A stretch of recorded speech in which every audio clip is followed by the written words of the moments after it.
Dans cet épisode, je vais vous montrer 6 stratégies pour améliorer votre attention et notamment le lien qu'il existe entre attention et productivité au quotidien dans ce que vous avez envie de créer dans votre vie.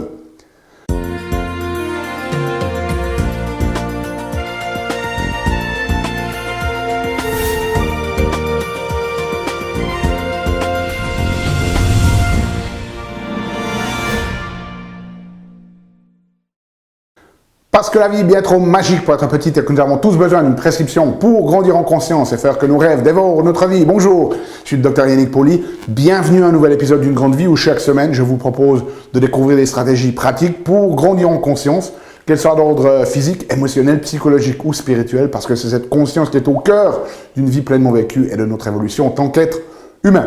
Alors, cette semaine, nous allons parler de concentration et je vais vous donner des stratégies pour mieux gérer vos capacités de concentration parce qu'elles sont essentielles dans la vie de tous les jours pour pouvoir réaliser ce que vous avez envie de réaliser. Alors, la première des choses, si vous voulez un résumé infographique de cet épisode, il est disponible sur notre espace collaboratif, c'est gratuit. Vous avez le lien dans la description. La première des choses qu'il faut savoir, c'est que il y a des études qui se font régulièrement pour mesurer ce qu'on appelle le time span, l'attention span en anglais, c'est-à-dire la durée de temps avec laquelle vous maintenez une forme de concentration dans les activités quotidiennes. Par exemple, si vous êtes sur Internet, combien de temps vous restez effectivement sur une page avant d'être distrait par quelque chose d'autre.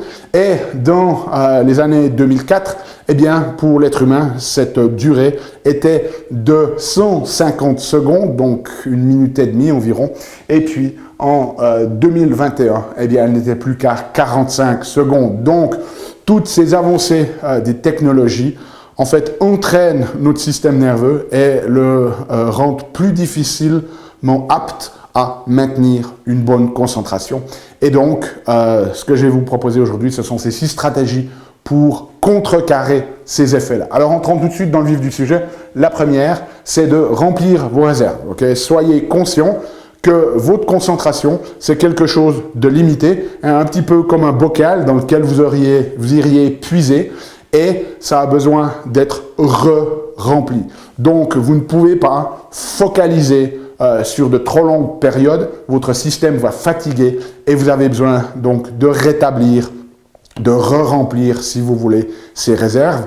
Il y a vraiment 2 stratégies à ce niveau-là qui sont extrêmement importantes, qui vont être extrêmement utiles. C'est 1, le sommeil, et puis 2, d'autres études l'ont montré, les balades dans la nature, c'est-à-dire le plus vous pouvez vous promener dans des environnements verdâtres, des champs, la forêt, ou alors où il y a des étendues d'eau, des lacs, etc., le plus ça va nous aider à remplir ici ces réserves. Okay? Donc, gardez vraiment à l'esprit, faites ces grosses récupérations avec le sommeil, des balades, mais faites aussi régulièrement des pauses dans la journée.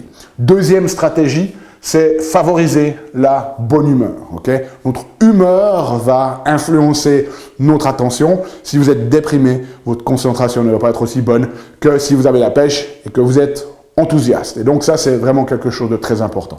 Et donc, peut-être que vous faites partie de ces gens qui planifient votre journée. Eh bien, si c'est le cas, très certainement, ce que vous faites, c'est une liste des tâches que vous avez envie d'accomplir. Et c'est bien, je vous propose de continuer de le faire, mais planifiez aussi comment vous voulez vous sentir. Okay? Parce que si sur votre liste des choses à faire, il y a 5 choses que vous avez envie de faire, et que à la fin de la journée, sur les 2 dernières tâches, vous êtes juste un espèce de zombie démotivé, comme ça, que vous n'avez plus l'énergie pour y mettre, le faire avec le cœur, bien ça ne vaut pas vraiment la peine. Donc, planifiez aussi la manière dont vous avez envie de vous sentir et en conséquence, ça va vous aider à mettre en place des stratégies pour maintenir, si vous voulez dire, voilà, en fin de journée, j'ai envie d'avoir quasiment tout autant d'énergie qu'en début de matinée, ça va vous forcer à mettre en place des stratégies qui vont être importantes pour récupérer. Donc ça, c'est le premier élément ici. Deuxième élément, nous, on fait la différence tout le temps entre travail profond, le travail où vous bloquez du temps et vous vous focalisez vraiment sur ce que vous faites, sur des choses très très importantes, et puis du travail superficiel, par exemple comme les emails. Alors sachez que même si vous n'êtes pas dans du travail profond, hein, que vous êtes sur des trucs un petit peu plus légers, comme des emails, ça va quand même taxer notre système. Ça demande quand même une certaine notion de focalisation. Donc, si vous voulez être de plus en plus efficient, utilisez moins email, demandez qu'on vous en envoie moins. Si vous êtes sur une place de travail où vous avez des collaborateurs qui sont à quelques dizaines de mètres de distance, à moins bien évidemment que ça doit être documenté d'une manière ou d'une autre, allez leur parler directement, plutôt par exemple que d'envoyer des emails.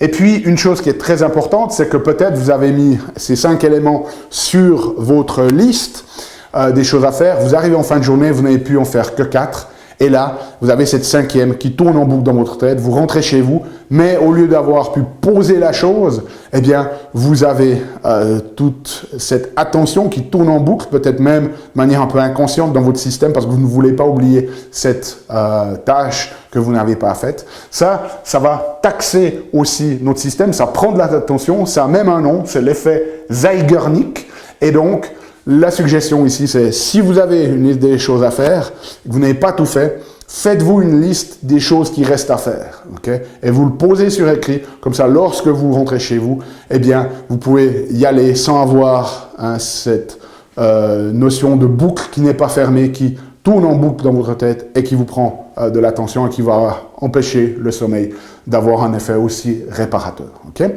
Ensuite, 3e stratégie, alternée. Okay? Vous avez des moments où vous devez vraiment focaliser votre attention. Eh bien, donnez-vous aussi des moments dans la journée pour rêvasser. Okay? Où vous pouvez juste faire les choses de manière superficielle, sans avoir trop à penser, sans avoir trop à réfléchir. Les études montrent que si vous faites des choses positives, par exemple, si vous envoyez des messages positifs sur les réseaux sociaux, ça peut aider aussi dans cette alternance et cette régénération de notre réserve d'attention. Par contre, mettez une limite parce que c'est très facile de vous dire je fais 5 minutes sur les réseaux sociaux et tout d'un coup, vous vous retrouvez 1 heure après à être toujours en train de pianoter et de regarder. Donc, si vous décidez de vous faire ces mini-pauses, ces mini-alternances avec ce travail un peu plus de rêvasserie, mettez un timer pour ne pas être embarqué dans ces éléments-là. Okay?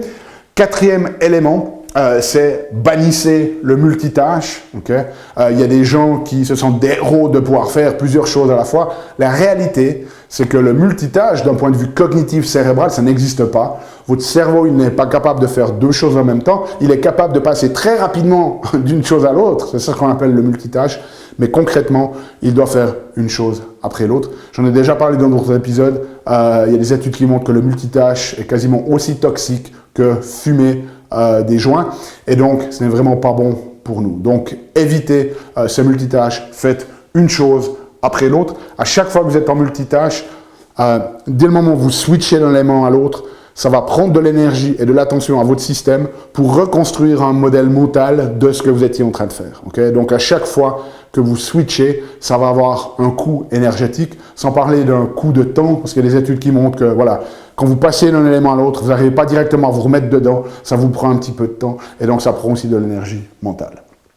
5e élément, éliminer les distractions. Bien évidemment, ça va affecter notre attention. Il y a 2 types de distractions. Il y a celles qui sont provoquées par les gens autour de nous, qui viennent nous demander un conseil alors qu'on était peut-être en train de faire du travail profond. Ça vous sort de votre concentration et donc ça va avoir un coût après pour vous y remettre.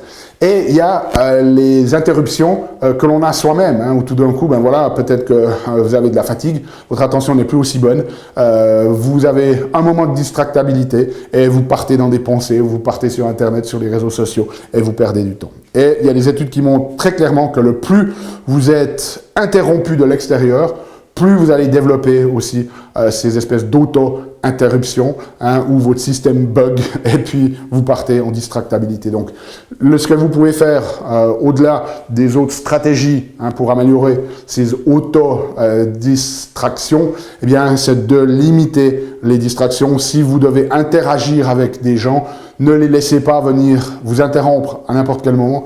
Donnez-leur des plages horaires dans lesquelles vous êtes disponible pour répondre à leurs questions, pour que vous ayez vos propres plages horaires pour faire votre travail profond. Et puis, finalement, Le dernier stratégie ici, c'est suivez votre rythme. Comme je l'ai dit, votre attention, elle est limitée. C'est un peu comme votre compte en banque. Il faut que, très certainement, à la fin du mois, vous faites vos comptes. Eh bien, il faudrait que vous fassiez la même chose avec votre attention. Apprendre à vous connaître. Quand c'est que vous avez le plus de concentration? Quelle période de la journée avez-vous plus de difficultés? Donc ça, c'est vraiment des questions à vous poser, à commencer de mieux vous connaître, d'observer les tâches. Ce que vous pouvez faire, par exemple, c'est à chaque fois que vous faites une tâche particulière, notez sur une échelle entre 0 et 10 le coût qu'elle a eu sur votre attention. Et donc, ça va commencer de vous permettre de mieux vous connaître et de suivre vos propres rythmes. Voilà, si vous avez besoin de faire du travail profond, de le faire dans les moments de la journée où vous avez la meilleure concentration en particulier. Donc voici quelques questions à vous poser. Donc mettez en place un rythme et un agenda qui vous est propre. Découvrez-le en vous posant les questions suivantes. Quel est le meilleur moyen de commencer ma journée? Quelles sont les tâches qui favorisent une attention soutenue dans la journée plutôt que celles qui directement vous vident énergétiquement au niveau de votre attention? Qu'est-ce qui me recharge? Qu'est-ce qui me vide au niveau énergétique et de l'attention? Quel est le meilleur moment pour des activités plus stressantes? Quel est le meilleur moment de la journée pour du travail profond? Quel est le meilleur moment de la journée pour les emails, par exemple? Quand est-ce que je me concentre le mieux? Quand c'est que je me concentre le moins bien? Donc, faites-vous une liste de ces questions et commencez de vous auto-observer. Commencez de mettre de la conscience dans votre journée quotidienne. Ça va vous permettre de développer vos propres rythmes. Donc voilà, ces 6 stratégies pour améliorer votre concentration. Si vous avez des questions, n'hésitez pas à les laisser dans les commentaires. Nous, on se revoit la semaine prochaine pour un nouvel épisode. D'ici là, souvenez-vous, aimez la vie, émerveillez-vous et contribuez chaque jour un petit peu plus.